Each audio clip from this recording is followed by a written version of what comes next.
Jangan pernah takut. Oh ya? Lokasi lahir boleh di mana aja, tapi lokasi mimpi harus di langit. Keluarga Baswedan adalah imigran Arab Yaman. Mereka datang ke Indonesia karena melarikan diri ke berbagai negara. Salah satunya ke Nusantara ini. Mereka dikenal sebagai kelompok Arab Hadrami yang berimigrasi ke Nusantara.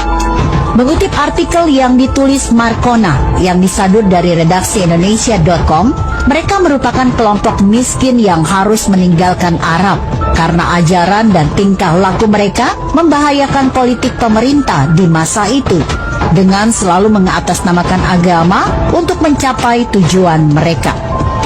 Di Nusantara mereka dikenal dekat dengan kolonial Belanda, sehingga dari sisi peraturan hukum oleh pemerintahan Hindia Belanda diistimewakan dan ditempatkan dalam golongan tersendiri yang berbeda dengan kelompok pribumi.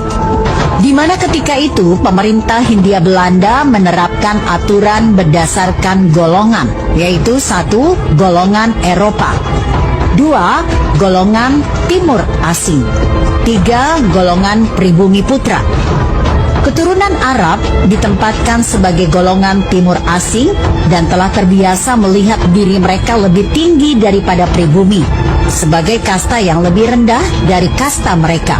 Mereka menganggap pribumi sebagai budak dan kelompok yang layak diperbudak. Untuk mempertegas keberadaan mereka sebagai kelompok yang berada di atas kelompok pribumi, Abdul Rahman Baswedan mendirikan Partai Arab Indonesia pada tahun 1934 yang merupakan partai identitas keturunan Arab sebagai pemilik kasta lebih tinggi dari pribumi itu sendiri. Abdul Rahman Baswedan merupakan kakek dari Anies Baswedan. Sejak tahun 1934 telah membentuk suatu kekuatan politik atas nama Arab agar mereka yang berada di Indonesia diakui sebagai Arab Indonesia, bukan pribumi Indonesia, melainkan orang Arab yang tinggal di Indonesia. Merupakan suatu politik identitas tanpa rasa nasionalisme. Kondisi tersebut masih tetap mereka pertahankan dengan pola berstruktur dan